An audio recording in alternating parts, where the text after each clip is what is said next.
अच्छा, तो विद्यार्थियों, आज हम लसा और मासा के बारे में, यानी कि जो महत्तम समावर्ती है उसके महत्तम समावर्ती क्या है और लघुत्तम समावर्ती क्या है।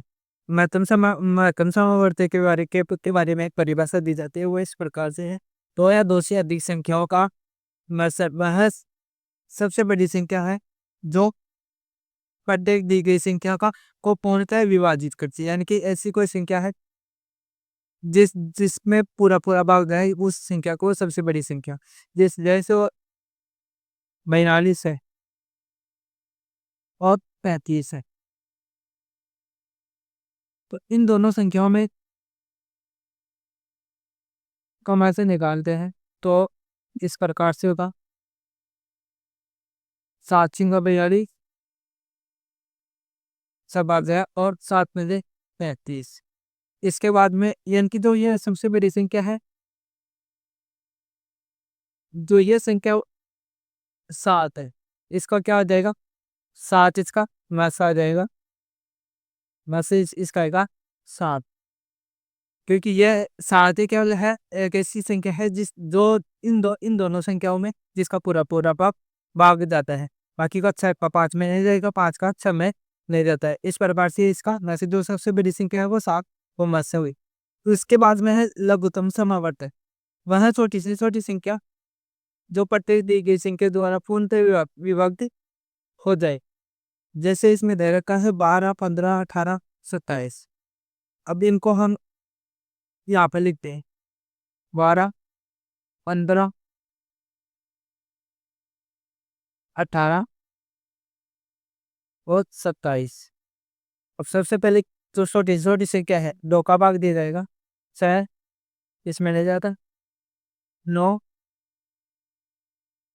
यहाँ पर 15 में 15 जाएंगे, एकदम भाग नहीं जा रहा, तो यहाँ पर 27 के 27 हो जाएंगे। फिर 3 का दिया जाए तो 3 दूनी 6, 5 × 15, 3 × 9 और 9 × 27। इसके बाद में 3 का और दिया गया, 2 में नहीं जा रहा, 5 में भी नहीं जा रहा। 3 एकम 3 और 3 × 9। और उसके बाद में 3 का दिया गया,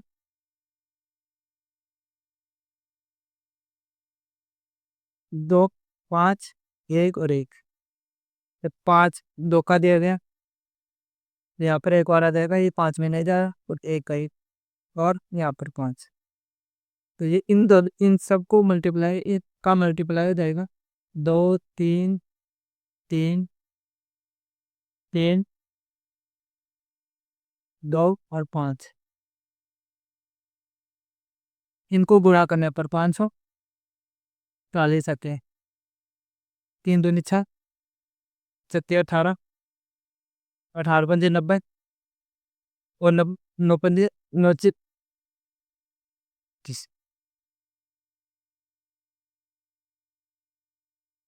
एक संख्या और है भी यहाँ पर, 2 × 5, 2 × 5। इस प्रकार से इसलिए हमारे पास आंसर आते हैं कि दो ऐसी संख्या, वह छोटी छोटी संख्या जो प्रत्येक संख्या दो पूर्ण विभाजित हो जाए, वह लस होती है। इसके अलावा दूसरा उदाहरण है,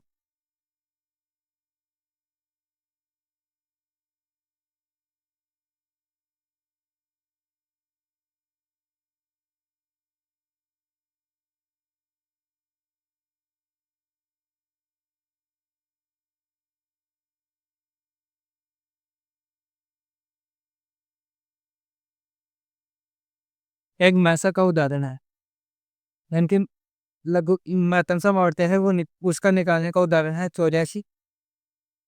84 है, 126 है और 140 है। 20 और 140 है। इनका हमारे को मैसा निकालना है। तो हम सबसे पहले एक संख्या का मैसा निकालते हैं। इसमें 2 का भाग दिया गया, 2 का भाग देने पर हमारे पास में कितने बचे? 42। फिर बाद 42 में 2 का दिया गया 21 और 21 में 3 का दिया गया, तो हमारे पास 7 बचे और 7 में 7 का दिया गया तो हमारे पास ये 1 बचा। इसके बाद में जो है 126, इसमें 2 का भाग दिया गया तो हमारे पास 63 बचे।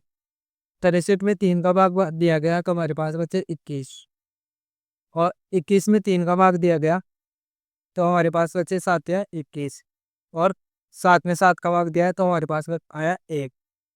इसके बाद में जो अगली संख्या है 140, इसमें 2 का भाग दिया गया तो 70, फिर 10 का भाग दिया गया तो हमारे पास बचे कितने, 7। तो 7 में 7 का भाग दिया गया तो बचा कितना, 1। इनमें हमारे को वो संख्या ढूंढनी है जो कॉमन है। ये 2 इसमें भी है, 2 इसमें भी है, 2 इसमें भी है, यानी कि तीनों में कॉमन है। तो पर्टिकुलर 2 का भाग तो सारी संख्या में गया है तो 2। इसके अलावा दूसरी संख्या है 2, इनमें नहीं है, नहीं इनमें है, इनमें इसमें आएगी लेकिन पर्टिकुलर तीनों संख्याओं में नहीं आ रही। तो दूसरा नहीं होगा 3, देखो 3 इसमें है, 3 इसमें नहीं आएगा। इसमें एक संख्या आ रही, एक इसमें आ रही, इसमें नहीं आएगी तो वो भी नहीं मानी जाएगी। 7, एक यहाँ पर भी 7 आ रहा है, यहाँ पर भी 7 आ रहा है, और एक यहाँ पर भी 7 आ रहा है। तो कितने हुए, 2 × 7 बराबर यहाँ पे 14। यह हमारा मासा होगा, यानी कि 84, 126 और 140 का मासा 14 होगा। इसी के अनुसार है दूसरा क्वेश्चन है, तो नोट पाता हूँ मैं ना।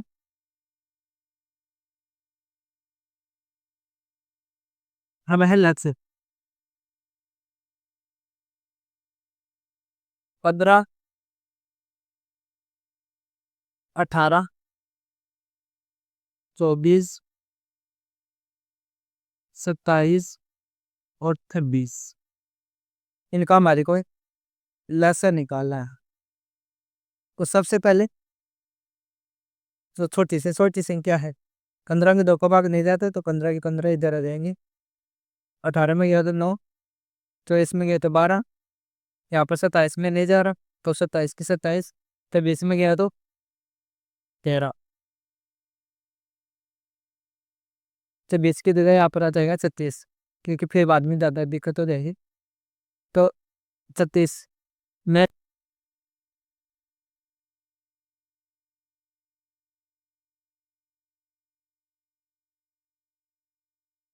हटा देना 36।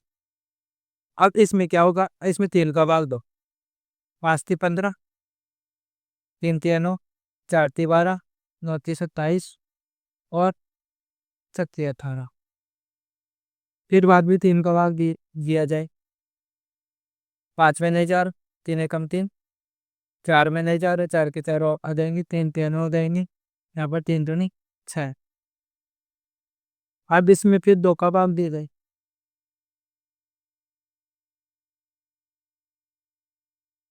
अब इसमें 2 का भाग दिया गया, 5 में नहीं जा रहा, 1, 2 दूनी 4, 3 में नहीं जा रहा और 2 का 1 हो जाए। अब इसे 5 का दिया जाए, 5 एक बार, और ऐसी किसी ऐसी संख्या ही आ जाएगी क्योंकि इनमें नहीं जा रहा। इसके अलावा है 3, 5 का एक बार गए ये आ जाएगा, यहाँ पर 3 आ जाएंगी, फिर 3,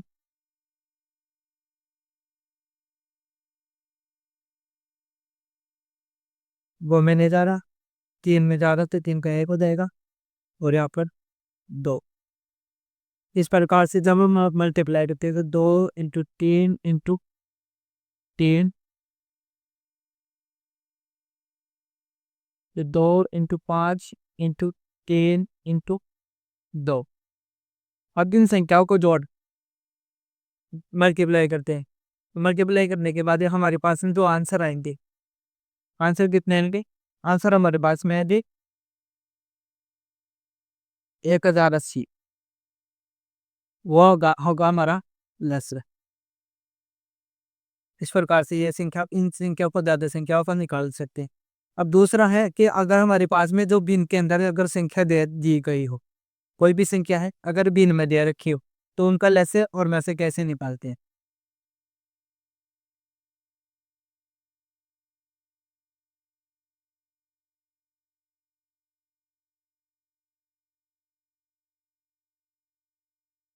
भिन्न में अगर कोई संख्या दे रखी है तो ऊपर वाली जो संख्या है उसका तो मैसे निकलेगा और नीचे वाली जो संख्या है उसका लसे लसे निकलेगा, यानी कि अंश का तो अंश की संख्या है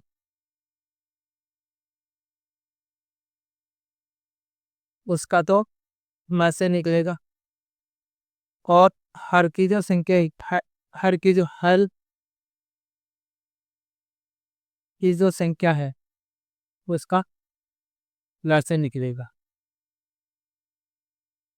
अब इसी इसी पर एक आधारित एक क्वेश्चन ये रहता है।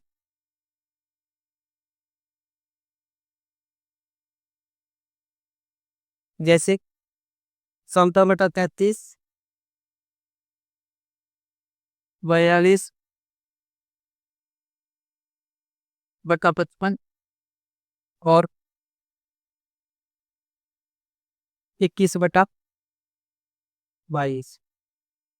अब जो ऊपर वाली संख्या है उसका हम में से निकालते हैं। 14 है, 42 है और 21 है। तो में से की यही विशेषता होती है कि जो सबसे पर्टिकुलर जो सबसे बड़ी संख्या है उस इन सब में कोई पर्टिकुलर कोई भी संख्या होगी तो उसका पूरा पूरा भाग देना चाहिए। तो 7 का भाग दे लेते हैं। 7 दूनी 14, 7 सिंगा 42 और 7 या 21। इसके माध्यम जो नीचे वाली संख्या है इनमें भाग नहीं जा रहा, तो यानी कि जो उप अंश वाली जो संख्या है ये तो अंश तो आ जाएगा हमारे पास में 7। ये 7 हमारा क्या हो गया, नस हो गया। अब जो नीचे वाली संख्या है जो इस प्रकार से है 33, 55 और 22। तो पहले इक्वल इक्वल सी संख्या दिख रही है तो हमारे को इसमें 11 का भाग दे लेना। कितना आएगी, 3 बार, 5 बार और 2 बार। फिर 3 का भाग देंगे 1, ये 5 में नहीं जा रहा और 2 में भी नहीं जा रहा। फिर 5 का भाग देंगे, ये सिर्फ एक बार गया, ये यहाँ पर भी एक बार गया, 2 में नहीं जा रहा। फिर 2 का देंगे, एक एक और एक। अब इनको मल्टीप्लाई हो जाएगा 11 × 3 × 5 × 2 कितने हुए? फिर दिया 33, 33 दूना 64, 64 को 5 से मल्टीप्लाई करते हैं तो कितने आते हैं, 330। ये हमारे पास 330 क्या देगा, लस आ जाएगा। तो इसका आंसर होता है 330 लस है।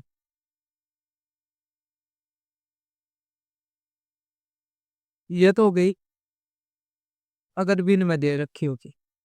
अगर बिन में देने के बाद में यह बताया जाए कि है ना लेसे निकालना है या में से निकालना है। अगर बिन में देने के बाद में हमारे को बिल में देने के बाद में हमारे को यह बताया जाए कि है ना इस इक्वेशन के अनुसार आपको क्या निकालना है, तो दूसरा किस एक उसका दूसरा नियम यह है, इसको ताले पर आप लोग यार बिन वाले दिन का नियम है।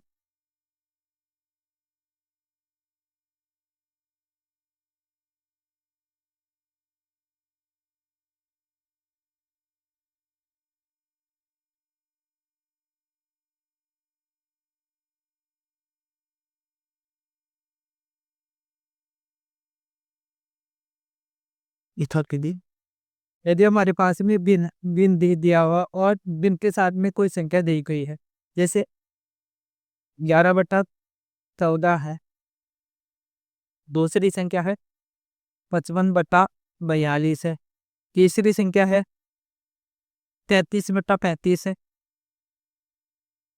और चौथी जो संख्या है 44/63 है। और उसमें लिखा रहेगा कि लस से याद करो। इसका नियम यह है कि जो ऊपर वाली संख्या है, अंश वाली संख्या, अंश वाली जो संख्या है,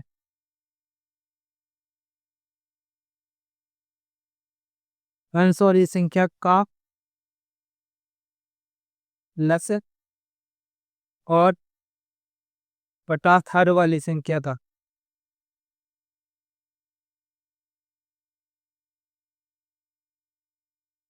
हर वाली संख्या का लस ज्ञात करना होगा हमारे। तो अब इस क्वेश्चन को क्या है, 11, 55, 33 और 44। सो सीधे सीधे ऐसी संख्या ढूंढ जाए तो ही मैं पहले भी एक बार सब में भाग चला जाए, तो 11 पर ढूंढ लिया गया, एक बार, 5 बार, 3 बार और 4 बार। फिर बाद में 5 को 5 से भाग दिया गया, एक बार चला गया, 3 और 4 में नहीं जा रहा। फिर हमारे को पहले वाली संख्या का लेसन निकालना है। ये 3 बार जाता है, यहाँ पर 1, यहाँ पर 4 आ जाएगा। ये 4 बार दिया जाता है,